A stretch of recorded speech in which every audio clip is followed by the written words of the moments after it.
Assalomu alaykum. Men Zaynabudinov Abdulloh, yosh biologman. Bugun sizlar bilan darsimiz 5-sinf biologiyasining 11-mavzusi. O'zbekistonda tarqalgan dorivor va zaharli o'simliklar. Bu mavzuyimizni ushbu rejalar bilan boshlab olamiz. Birinchi rejamiz nima uchun dorivor o'simlik deyiladi? Ikkinchi rejamiz dorivor o'simliklarga misollar. Uchinchi rejamiz nima uchun zaharli o'simlik deyiladi? Va oxirgi rejamiz zaharli o'simliklarga misollar. Dorivor o'simliklar deb o'zida odam va hayvon organizmlariga ta'sir qiluvchi biologik faol modda saqlovchi, shu bilan birgalikda tibbiy maqsadda foydalaniladigan o'simliklarga aytiladi. Dunyo bo'yicha 21 ming tur o'simlik dorivorlik xususiyatiga ega. Ayniqsa xalq tabobatida juda ham ko'plab ishlatiladi. Qayerlarda? Arab, Hind, Xitoy va Tibet tibbiyotida. Tibet tibbiyotining o'zida 400 ga yaqin tur dorivor o'simlik sifatida ishlatiladi. Ishlab chiqarish sanoati miqyosida dorivor o'simliklar va dorivor vositalar davlat reyestriga kiritiladi. Ularda turli biologik moddalar to'planadi. Masalan, alkaloidlar, glikozidlar, vitaminlar, achchiq moddalar, oshlovchi moddalar, polisaxaridlar, flavonoidlar va efir moddalari va boshqalari bo'lishi mumkin. Keyingi rejamiz dorivor o'simliklarga misollar. O'zbekistonda 4500 dan ortiq yuksak o'simlik turi o'sadi. Shulardan biri yalpiz. Yalpizni tanimaydigan odamni o'zi bo'lmasa kerak. Yalpiz ariq bo'ylarida o'sadi. Ko'p yillik ildizpoyali o'simlik. Bargi va poyasidan xushbo'y hid taralib turadi. Bargini suyuq ovqatga yoki somsaga qo'shib iste'mol qilsak bo'ladi. Yalpizni dorivorlik xususiyatlari: balg'amni ko'chiradi, nafas yo'li kasalliklarini oldini olishda, jigar xastaliklarini davolashda ishlatsak bo'ladi. Yalpizning yer ustki qismidan tayyorlangan qaynatma tish og'rig'i va milk yallig'lanishda tavsiya etiladi.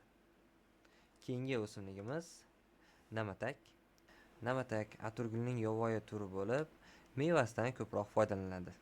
Erta bahorda organizm vitaminsiz qolgan holatda uni qaynatmasidan yoki damlamasdan iste'mol qilinsa, organizm vitaminlarga boy bo'lib tetiklashadi.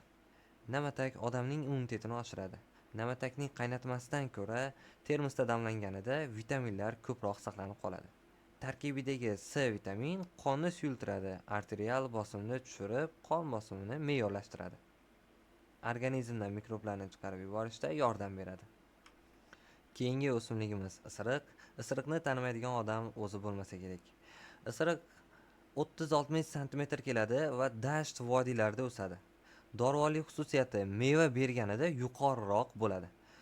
Poya va urug'dan asabni tinchlantirishda foydalanish mumkin. Quritilgan isiriq kuydirilib, biroz hidlansa bosh og'rig'ini qoldiradi. Urug'ning qaynatmasi esa nafas qisishida davo bo'ladi. Ana endi qaynatmasi bilan yuz yuvilganda kataraktani davolashda yordam beradi. Uning dorivor preparatlari uxlatuvchi ta'sirga ham ega. Endi hamma foydalanadigani, uni tutuni bilan uylarni dezinfeksiya qilishlik mumkin. Turli xil xonadagi mikroblarni o'ldirishda foydalanamiz. Keyingi o'simlik shirinmiya, hozir ancha ommabop bo'lib ketgan dori vositasi. Buni yana bir nomi sotuvda qizilmiya siropi deb ham ataladi. Shirinmiya o'zi ildizpoyali ko'p yillik o't. Xalq tabobatida ildizdan tayyorlangan damlama yo'tal va tomoq og'rig'iga davo bo'ladi. Shirinmiya o'simligida balg'amni ko'chirish xususiyati ham mavjud. Ana endi qizilmiya siropi esa ayniqsa yosh bolalar shamollashda ko'plab tavsiya etiladi. Keyingi o'simligimiz xushmanzara bo'lgan o'simliklardan biri aloe. Manzarali o'simlik sifatida xonalarimizda tuvaklarda ekilgan holatda bo'ladi. Bu ham dorivor o'simlik, faqat dorivorlik xususiyatini chiqarishligimiz uchun barglarini qirg'ichdan o'tkazib, 10 kun xonada salqin joyda saqlashligimiz kerak va undan so'ng asal bilan qo'shib iste'mol qilinadigan bo'lsa, shamollash va oshqozon ichak kasalliklarini davolashda foyda beradi. Keyingi rejamiz nima uchun zaharli o'simlik deyiladi? Zaharli o'simliklarda tarkibidagi biologik faol moddasini judayam kam qismi ham organizmlarga juda katta yomon salbiy ta'sirlar ko'rsatadi. Va o'sha moddani nomi fitotoksin deb ataladi. Zaharlilik o'zi nima uchun kerak? Tikani, biror bir bezi yoki o'zini himoyalash uchun u bu narsa bo'lmagan o'simliklarda mana shunaqangi qo'rqituvchi ta'sirga ega bo'lgan moddalar saqlanadi. Va u o'simliklarni repellent o'simliklar deb ataymiz. Ularda quyidagi moddalar bo'ladi: antibiotiklar, fitonsidlar, alkaloidlar va boshqa achchiq moddalar ishlab chiqariladi. Va bu ishlab chiqarish ularni o'zlarini himoya qilish uchun kerak bo'ladi. Zaharli o'simliklarga misollar: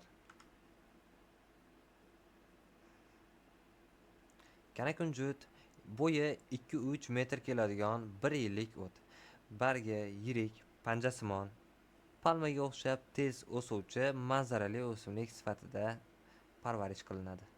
Aynan kanakunjutning urug'ida ko'plab zaharli moddalar uchraydi. Bu o'simlikdan zaharlangan odamda ich ketishi, ko'ngil aynishi, darmonsizlik kabi holatlar kuzatiladi. Urug'i tarkibida zahardan tashqari 40-50% moy ham uchraydi. Bu yoqqa qarang. Sizga endi bitta sirni ochaman. Kanakunjut moyini muntazam ravishda soch va kipriklarga surtib yurilsa, mustahkamligi ortadi. Keyingi o'simligimiz bangidevona. Bo'yi 1 metr keladigan, tashlandiq joylarda o'sadigan o'simlik. Bangidevonaning tuzilishi ushbu rasmda ko'rsatib o'tilgan. Bargi oddiy, guli oq rangda, yirik vorankasimon. Mevasi esa tikanli. Urug'lari mayda qoramtir rangda bo'ladi. O'simlikning barcha qismlari zaharli. Ayniqsa urug'i organizmga tushsa, asab tizimiga salbiy ta'sir ko'rsatadi. Yozni issiq kunlarida bangidevonadan juda ham bir qo'lansa hid taralib turadi. Agar hididan zaharlanadigan bo'lsangiz, zaharlanish belgilari yurak urishini tezlashishi, qo'l-oyoq harakatlari qiyinlashishi va qo'l-oyoq harakati qiyinlashishiga mo'ljal olish qobiliyati ham pasayishi mumkin. Ayrim holatlarda bangidevonadan zaharlangan odamlar birdan kulib, birdan yig'lab yuboradi. Mingdevona o'simligi. Bu o'simlikning tuzilishi ushbu rasmda keltirib o'tilgan. Yirik guli sariq rangda, bargi esa oddiy. Mevasi xuddi bangidevonaniki va kanakunjutniki singari tikanli. O'simlikning hamma qismlari zaharli. Agar u kimni zaharlamoqchi bo'lsangiz, sizga yaxshi yangilik, ushbu o'simlikni tanlasangiz bo'ladi. Sababi ushbu o'simlik bilan zaharlangan odamda alomatlari 10-20 daqiqadan keyin boshlanadi. Siz u paytda qochishga ulgurasiz. Albatta, hazil. Bu o'simlikda zaharlanish alomatlari og'iz qurishi, ko'z qorachig'ining kengayishi, ovoz bo'g'ilishi, yuzning qizarishi va yurak ishining susayishi kuzatiladi. Birozdan so'ng harorat ko'tariladi va titroq bosadi. Titroq bosgandan so'ng hushdan ketishlik holatlari vujudga keladi. Birinchi yordam berish uchun bemorga ko'plab suyuqlik ichirib, qustirish kerak bo'ladi. Zaharli o'simliklarimizdan o'rin olgan ushbu o'simlik zaharli ayiqtovon 10-45 cm keladi. Gullari yumaloq sariq rangda, ushbu rasmda ko'rsatib o'tilganidek. Bu o'simlikning bargi zaharli. Agar yo'lda ketayotganingizda zaharli ayiqtovonga tegib ketsangiz, bargidan chiqqan suyuqlik ko'z yoshlanishiga, og'iz va tomoq qurishiga olib keladi. Agarda bargidan chiqqan suyuqlik ko'zga tushsa-chi, unda vaqtinchalik ko'rish qobiliyati yo'qoladi.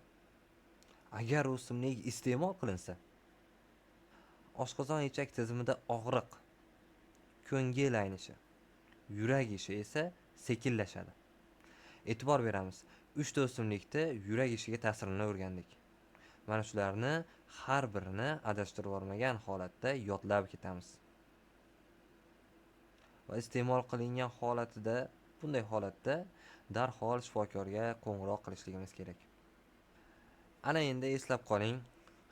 Tabiatga sayohatga chiqqanda o'z boshimchalik bilan ayrim o'simliklarni tatib ko'rishlik, ularga teginib ko'rishlik mumkin emas. Sababi chiroyli ko'ringan o'simliklar aslida zaharli bo'lishligi mumkin. Farmatsevtika fanida har bir zahar potensial dori va har bir dori potensial zahar degan tamoyil mavjud. Bu shuni anglatadiki, zaharli o'simliklardan ham me'yorida foydalanishlik odamni davolashga yordam beradi. Dorivor o'simliklardan haddan tashqari ortiq foydalanishlik u odamni zaharlanishiga ham olib keladi. Demak, o'simliklardan foydalanishdan oldin yaxshilab mutaxassis bilan kelishib, u bilan suhbatlashib, keyin foydalanganligimiz ma'qul bo'ladi. Hammaga xayr. Alloh o'rganayotgan ilmlarimizni ziyoda qilsin. E'tiboringiz uchun rahmat. Keyingi darsda ko'rishguncha.